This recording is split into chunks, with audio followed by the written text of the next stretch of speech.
In this lecture, I'm going to be discussing levels.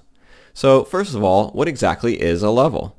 A level, in the context of the Unreal Engine, can be defined as a collection of objects and their properties that together define an area of gameplay. So that's the technical definition, but an easy way to visualize this is if you've ever played a fighting game such as Super Smash Bros. Or Soul Calibur or Mortal Kombat, you know that each match takes place in a different location. The first match might take place in a palace, and the next one in a forest, and so on. Each of these different locations would be its own level within the Unreal Editor. The same with first-person shooter games such as Call of Duty or Battlefield. When you're playing multiplayer, you might get asked to choose a map for the match to take place in. Each of those maps are their own level. Levels are loaded and unloaded into memory one at a time. So if you're playing a game where you're in a town and you can walk around the town, and every time you enter or exit one of the buildings in the town, the game has to load, then that means that the outside of the town is a single level, and each building interior is its own level. A single game may consist of only one level, but often will consist of many levels. Major releases often contain hundreds of levels. Alright, so when you want to create a new level, you can simply go to File, New Level, or you can use the shortcut Ctrl N.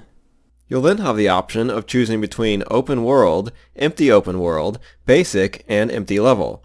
Open World is used when you want to create a level that can be used as an open world, meaning a very large level that usually has access to many smaller levels within it.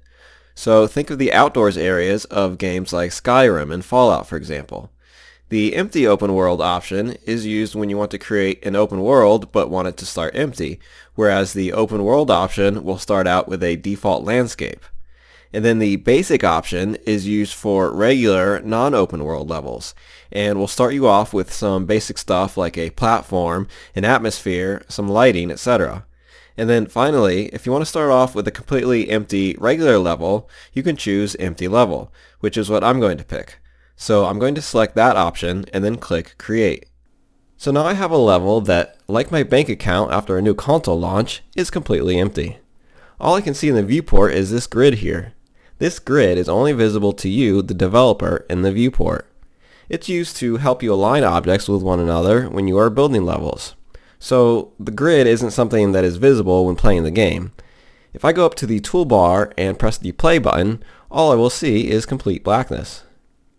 Okay, so if you want to open an already existing level, you can go to File, Open Level, or use the shortcut Ctrl O.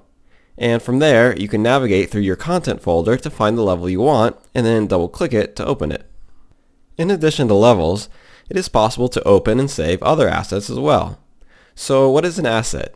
An asset is really anything that can be used to help develop your game that can be saved and opened. So if you want to open an existing asset for editing, you would select Open Asset, or use Ctrl P, and then select the asset you want to open from the list. When you're ready to save your level, you have multiple options for doing so. You can go to File, Save Current Level, or click on the Save icon, or use Ctrl S to save it with its current name. Or you can select Save Current Level As, Ctrl Alt S, and save it under a different name. Now if you want to save everything you have open, including all levels and other assets, you would select Save All or press Ctrl Shift S.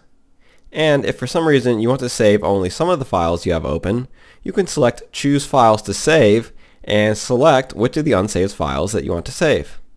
Alright, and that will conclude the lecture on levels.